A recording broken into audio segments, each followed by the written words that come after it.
Nama akkam jirtu daawwattoota keenya kabajamnuu keenya saafaa kan fulbaana 6 bara 2023 jennee qabannee dhiyaanna isinitti himna matoota duu isinitti himuun.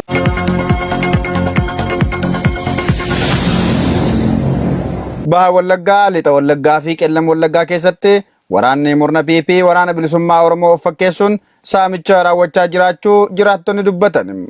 Jaaliraan gameessaa guutuu gabaasa kana akka taanutti isiniif dhiyeessiti. Tooftaa adda addaa uummachuun murni faayistii PP waraana bilisummaa Oromoo fakkeessee hattoota qindeessee yakkoota hedduu hojjechaa kan jiru yoo ta'u, gocha badii kanaan jireenya namoota baay'ee irraan miidhaa ga'aa jira. Haala kanaanis Baha Wallaggaa bulchiinsa magaalaa Naqamtee keessatti caasaan bilxiqinnaa waraana isaa fi hattoota qindeessuun rifeensa namtolcheen qarqara seensa magaalaa fi magaalaa keessatti hawaasa saamaa akka jiran jiraattonni dubbatu.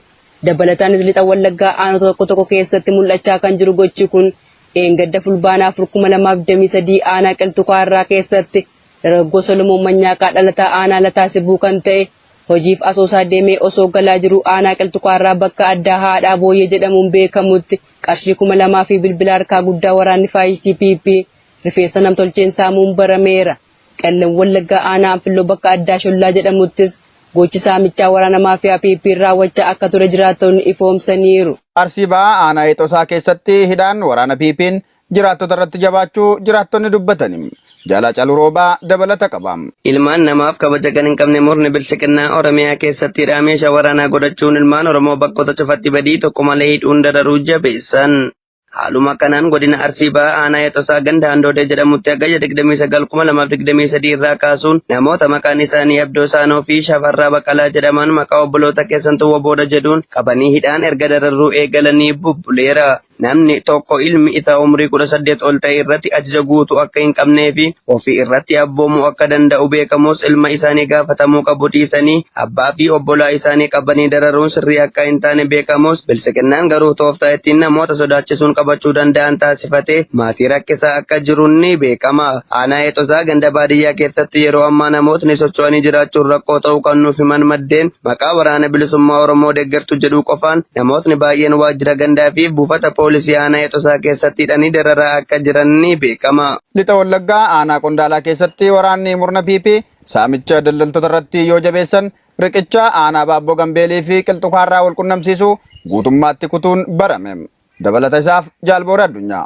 Kufaatii guddaa fi kasaaraa qabeenyaa waggoottan lolli adeemsifamaa jiruun mudachaa jiru irraa baraaramuuf jecha murni PP hawaasa Oromoo irraa qabeenyaa saamuu fi quunnamtii hawaasaaf waan danqaa ta'uu raawwachaa jiru.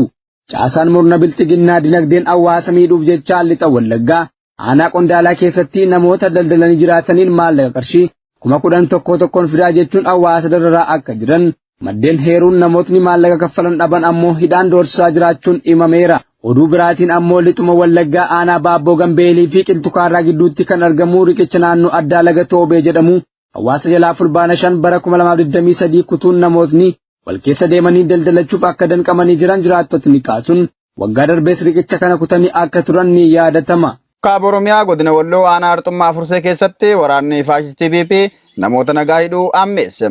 Jaalaqaafan Fayyeeraa waan qindeeffate qaba. Godina Walloo aanaalee adda addaa keessatti murni faashistii PP finxaaleeyyii Amaaraa lafa Oromoota Walloo barbaadanitti bobbaasuun qe'ee fi qabeenyaa isaanii irraa buqqisaa fi ajjeesaa ture. Gocha ammeenyaa isaa kana itti fufuun godinicha aanaa Arxummaa keessatti hidhaan namoota dararaa jira. Fulbaana 2023 sana Arxummaa Fursee bakka addaa Walkee jedhamtutti qonnaan bultoota siyaasa kam keessaa iyyuu hin qabne sobaan yakkuun ooyiruu isaanii keessaa qabanii hidhaatti darbanii jiru. Namootni ergamtoota bilchiginnaan qabamanii hidhaman kun Hussein Hasan, ilma isaa Hasan Hussein waliin Adam Mu'ee fi Ahimad Muhammad jedhaman lafa hojii isaaniitii qabamuun mana hidhaa Caffaa Roobit keessatti hidhamanii jiraachuun barame. Waraanni faashistii PP ilmaan Oromoo mirga yaada dhiyeeffachuu of tiksuu fi mormuu isaanii godinicha keessatti irraa mulquun ajjeesaa fi saboota biroo itti naqee ajjeesisuun cinatti qabeenya isaanii jalaa barbadeessaa turuun ni beekama. Egaan daawwattoota keenya kabajamoo har'aata biyyoolessa Oromiyaa irraa oduu keenyaa saafaa kanaaf jennee qindeeffannee dhiyaannee asuma irratti goolabna. Qophiilee keenya galgalaan hanga walitti deebinutti oolmaa gaarii qabaadhaa isiniin jenna.